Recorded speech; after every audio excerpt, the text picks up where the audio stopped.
What's going on, YouTube? This is What Would Josh Do, and this is an unboxing of a brand new product. I am pretty excited about it because I love my portable power, and as you can guess by the sticker on here, this is indeed portable power.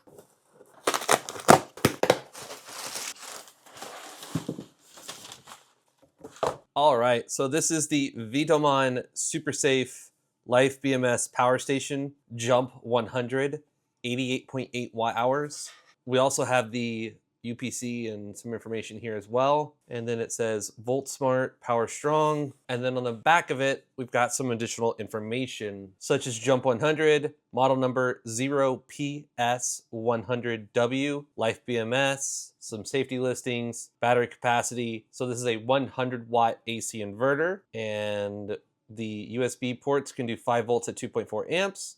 And the USB-C port can do 5 volts, 9 volts, 12 volts, 15 volts, and 20 volts. Well, that's fantastic. And that's going to be an in and out. And then we got a whole bunch of safety things here as well. All right, so let's go ahead and, oh, I just broke a nail. All right, we're going to go ahead and open it up. So we have the instruction booklet, Jump 100. So they have a QR code you can scan. 18-month warranty. They have the support information here as well in case you need to get support. And this is a very small manual. We will just very quickly take a look at it in case there's something I miss. Sometimes I do, like a low power mode or something. So you can charge it with the wall outlet. You select the appropriate connector and connect, and then you turn it on. And then it's got different languages as well, which with some specs, which is also on the box in the unit itself. And then we have this side, which shows us what all the things are. So awesome. So taking a look at it, we've got the unit here. Oh, interesting. Okay.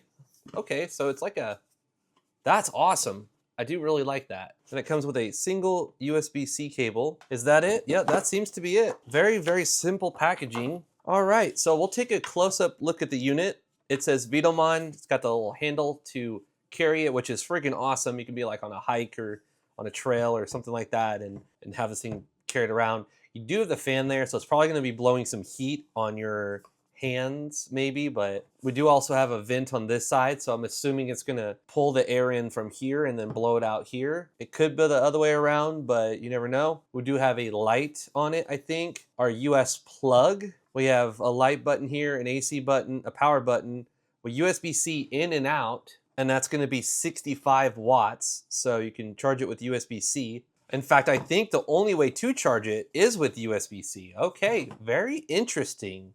Very interesting. Then we have the USB-A ports for the older, slower things, like maybe some lights or, you know, a small USB fan. We have our outlet to charge up your laptop, which if you have a laptop, you can use the 65 watts as well. And honestly, if you don't have to turn the inverter on and you can charge your laptop at up to 65 watts, that's gonna make this last longer. You're gonna get more of a charge on your laptop if you can charge it with USB-C. Or if you want to charge it at 100 watts versus just 65 watts, you can do that too. So pretty cool. I got some rubber feet here on the bottom, so you can stand it up like this. And that's going to be a really efficient way of doing it because the air is going to probably come in here and go out there or vice versa. And then on the side of it, it says, warning, do not assemble. And it says VTOMAN Jump 100, OPS 100 watts, 88.8 watt hours, all the same stuff we saw on the thing. So do not disassemble or modify the unit or the battery. Do not store this. Keep away from children. So these can probably get unsnapped or something to release them, maybe not. So I'm assuming if you were to try to open this, you would have to disconnect these, maybe? No, it should just separate. In fact, I'm gonna do what you're not supposed to do, or at least I'm gonna attempt to. If I can't get it, then is it gonna be Phillips? Is it gonna reach? Ooh, it's gonna reach and it's gonna work. I don't do this very often, but this is a new product, so I don't know if there's gonna be a single other video showing what it looks like on the inside. I'm not nerdy enough to understand everything that I will be looking at when I open this up. So I'm hoping that there's going to be someone out there that says, oh yeah, these are good capacitors, or this is like shielded enough, or this is far enough away from this to not cause any noise. You know, I'm hoping that there's going to be people out there that know what they're looking at better than I do myself. And the funniest thing is, to me, I'm taking this apart before I even turn it on, which I should probably turn it on first. which I can still do. Nah, YOLO. You only live once. Let's go. The 2 screws remaining are here. This isn't magnetic enough. Pull them out. Okay, so let's see how this comes apart. I have no idea. These feet on the bottom might need to come off for the unit to separate. I'm assuming that it's going to be... I'm new to this, so I'm not sure if this is the best way to do this, or if I should have just turned it on first, or... I don't know. This is not to even do it. Okay, so after a little bit of trouble, I got all the screws out because they were in there pretty deep. It's starting to come apart. Alrighty. All freaking righty. Again, this is all brand new. I don't normally do this. This is just something I wanted to do because this is a brand new product and I wanted people to see what was in it. So I'm not going to go any further because I honestly don't know what I'm looking at. Besides obviously a fan, some sort of power thing there, and then 4 batteries. So it looks like they're LiFePO 4, 32, let me zoom in on that. So 32700, 6.0, 3.2 volts, 19.2 amp hours. And they are glued down in there. So we have one little small fan right here, no other fan. And then yes, so that is some sort of light. There is power going to it. So hopefully something in here jumps out at you and answers a question you might have. Looks like, okay, so it looks like this actually separates. It's got the connector there and then, oh, okay. I'm actually terrified. I don't know what I'm doing. This is actually scary. So there you go. Let me see if I can get a, oh, it's got a, okay, I'm actually kind of shaking here. Like this is scary. All right, so this is about as far as I'm gonna go. I'm gonna obviously put it all back together and turn it on. But yeah, that's crazy. 2 little connectors to connect the battery to, we've got the 2 little XT, like, those are small little XT connectors there, but I don't know. I really don't know what I'm looking at. So hopefully this helps. Oh, I'm actually terrified.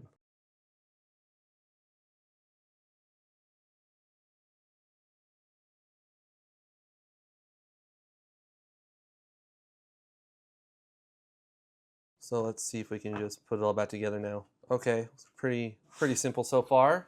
All right, so this goes this way. This locks into that. These are gonna go in here. Awesome. Just snap it all shut. All right. Let's put the screws back in. Ha ha ha. So I've actually refrained away from asking people to give a video a thumbs up. I've not done that in the last few months.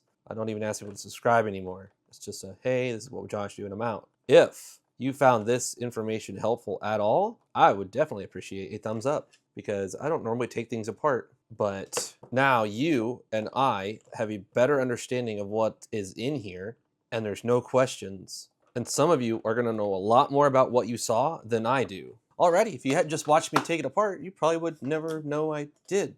So that's pretty cool. All right, so this is an Anchor charger.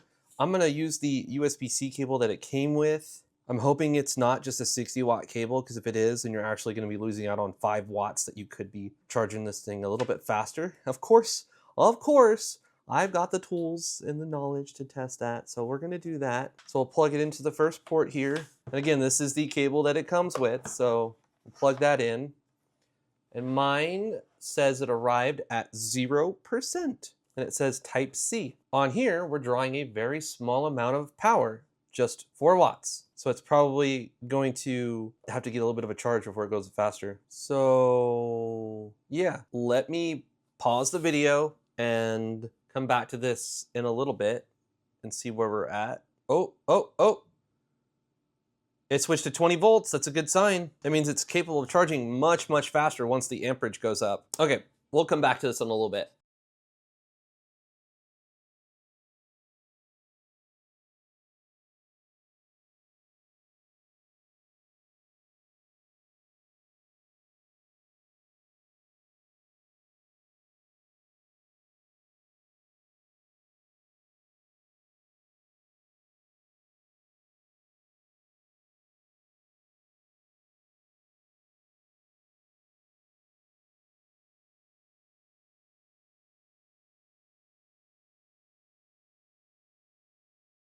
All right, so it's been freaking 2 weeks, right? I'm gonna be completely honest with you. Some of that was my fault, some of that wasn't. This thing isn't amazing. It doesn't do any one specific thing very well. It takes a long time, over an hour to fully charge. You'll see in the time lapse when it finished. And it has a modified sine wave inverter. So when you connect your box fan like we had where I drained it from 100 to empty, which by the way, that was pretty fast. And you saw the watt hours on how many it consumed to go from 100 to 0. Then it took quite a bit more watt hours to recharge it, which is typical, but I mean, that's a lot more in my opinion. I don't remember what the number was before, but I'll keep it on the screen. So it took 0.079, almost 80 watt hours to recharge it. And it says it's an 88 watt hour unit, but if you take the batteries, which I showed in the teardown, the math doesn't quite math. I don't understand where they're getting the 88 watt hours from. So it's just okay. It's a neat little unit. It's 100 watts. You're not gonna be able to plug in sensitive electronics to it. You can plug in an AC adapter to charge up your laptop just fine because the AC adapter itself is gonna do all the stuff, but you don't wanna plug sensitive electronics directly into this thing. So you got a light, you can turn it on, and it is that, and then press it again and it's a little bit brighter. Press it again, it's a lot brighter. Press it again and it turns off. Looks like it only just does the hold, and if you hold it, it turns off. So when you turn it on, you've got 3 different brightness settings. I got a call while that was happening. All right, so what we're gonna do now is test the ports. So we already know that about 70 watts for a significant amount of time drains it pretty fast. We actually have that whole time lapse. So now we're gonna connect up a tester, wherever it should be. So what we're gonna do now is go ahead and test what all protocols this thing has to see how good that USB-C port is.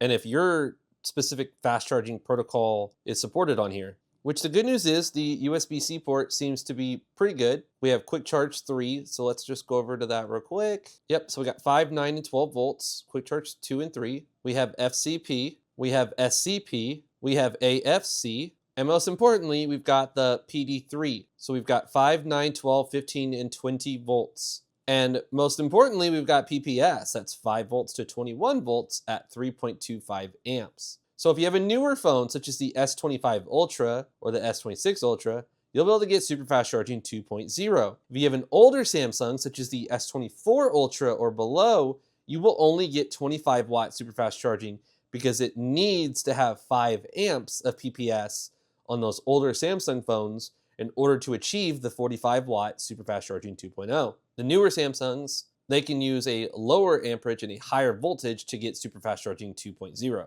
So that's pretty cool. Lots of great stuff here. As long as you're careful about what you connect to this, don't connect sensitive things. Again, this is not pure sine wave. This is modified sine wave. You should be just fine. I wish the USB-C port was 100 watts. 65 is okay. I mean, it'll charge up my ROG Ally X at 65 watts and give me turbo mode. It'll charge up my Steam Deck at its full speed, but there's no way to get power into this thing except that one port there. Again, it's okay. It gets the job done. It's modified sine wave, not pure sine wave, but a lot of these little guys are modified sine wave. And honestly, that's about all I really have for you today. Hopefully you enjoyed this video. If you did, please smash that thumbs up button. If you're new, please subscribe. This is What Would Josh Do? And I'm out.